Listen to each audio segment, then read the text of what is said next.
Aşkığa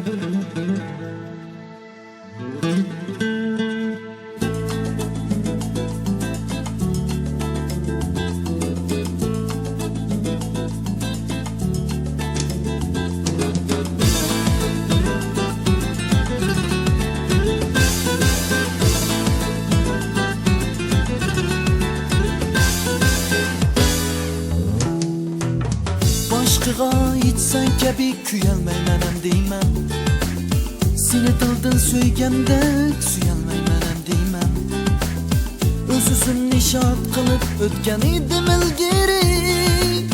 Bu reallik oldida kulolmaymanam deyman. Boshqaga içsen kebi kuyalmaymanam deyman. Seni dildin söygandek suyalmaymanam deyman.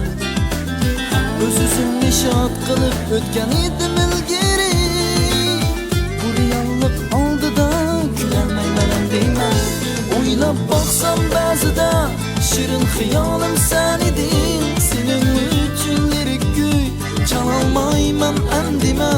Sen bo'lg'ach ko'nglimda o'zgardim so'ygu guli.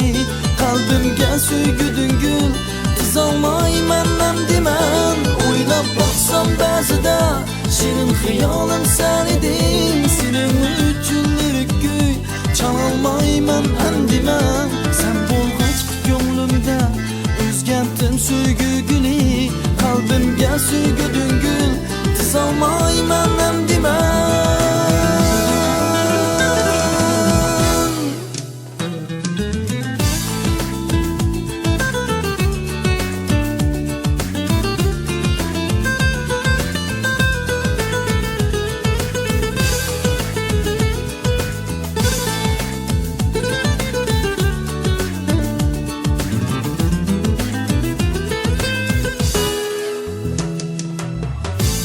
Asli ko'nglimda bor ekan bu so'ygunim. Senden mangu chin so'ygu ololmayman deyman. Qalbimga bir dog' kabi to'kildi bu xatolik. O'z-o'zimni abadiy kechirmayman deyman. Bildim asli ko'nglimda bor ekan bu so'ygunim. Senden mangu chin so'ygu ololmayman deyman. Qalbimga bir dog' kabi to'kildi bu xatolik. O'z-o'zimni abadiy kechirmayman deyman.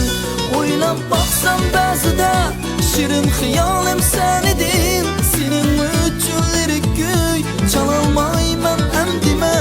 Sen bo'lg'ach ko'nglimda o'zgardim so'ygu guli. Qalbimga so'yguding gul tizolmayman andiman. O'ylab boqsam ba'zida shirin xiyolim sen eding. Sening uchun lirik kuy chalolmayman andiman. Sen bo'lg'ach ko'nglimda o'zgardim so'ygu guli. Qalbimga so'yguding gul tizolmayman andiman. Suyolmayman andiman.